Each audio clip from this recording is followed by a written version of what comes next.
we have had the IDEA for I don't know how many years right now, but 1975. 1975. And we've had the ADA. So what do you think the generation that doesn't know the world without the ADA or Section 504 or IDEA, what is the next thing that we need to be fighting for or watching for on the horizon? Well, I very much think we always need to be looking ahead for what more.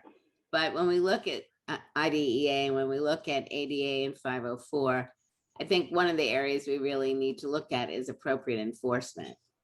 Because I think the laws themselves, certainly IDEA is basically an intrinsically good law.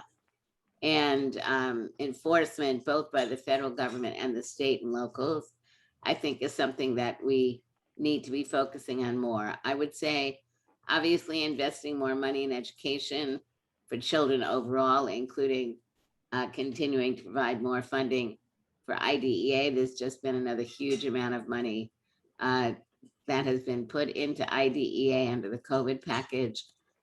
And I think we need to be investing more in teacher training. I believe for principals, superintendents, and teachers, both general ed and special ed. I mean, I don't even really like the term special ed, but it is what the term is that we're using now.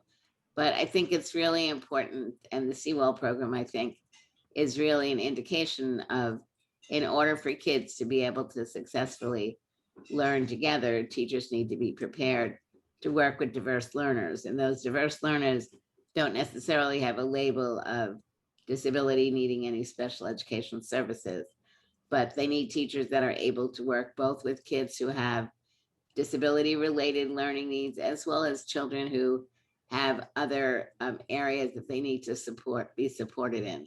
So teachers really learning and coming out with dual degrees, I think is essential, and it's not happening enough around the country. I also think we need to have greater expectations for what children and youth and adults with disabilities can do. I think it's really important that we're making sure that students with developmental disabilities, intellectual disabilities, are receiving much more training and knowledge about technology.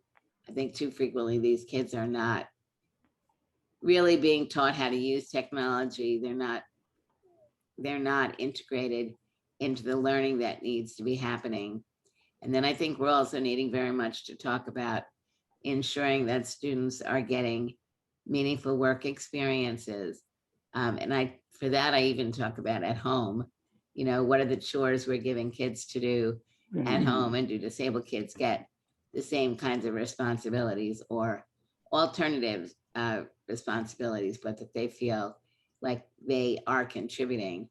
And I really believe it's important for kids to see adults with visible and invisible disabilities so they can think about a future, but that's equally important for parents, because parents have disabled kids regardless of the type of disability.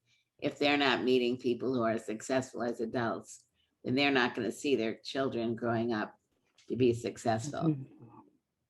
Yeah.